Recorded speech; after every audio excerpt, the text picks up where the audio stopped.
కమలాపురం నియోజకవర్గ పరిధి 3 మండలాల్లోని శనగ రైతులు దళారుల బారిన పడి మోసపోతున్నారని అసెంబ్లీ వేదికగా ఎమ్మెల్యే పుత్తా కృష్ణ చైతన్యారెడ్డి ప్రభుత్వం దృష్టికి తీసుకెళ్లారు. వర్షాలు సకాలంలో పడక దిగుబడులు తగ్గిపోయిన బాధలో ఉన్న రైతులు దళారుల చర్యలతో తీవ్ర ఇబ్బందులు పడుతున్నారని చెప్పారు. ప్రభుత్వం సత్వరమే శనగ పంటను మద్దతు ధరతో కొనుగోలు చేసి రైతులను ఆదుకోవాలని విజ్ఞప్తి చేశారు.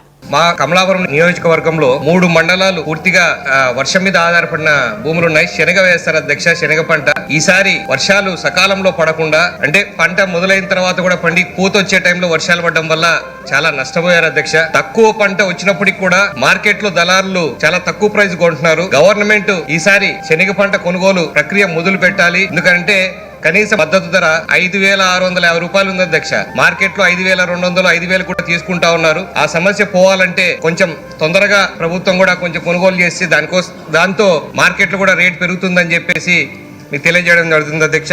తప్పకుండా, ఎందుకంటే ఈసారి చాలా తక్కువ అవుట్పుట్ వచ్చింది అధ్యక్ష. కాబట్టి ఇన్సూరెన్స్ కూడా తొందరలో మంచి టైంలో చాలా తొందరగా చేపిస్తే ఆ ఇన్సూరెన్స్ పనులు కూడా ప్రజలందరూ కూడా ఇబ్బంది పడకుండా ఉంటారని చెప్పి తెలియజేసుకుంటున్నాను అధ్యక్ష.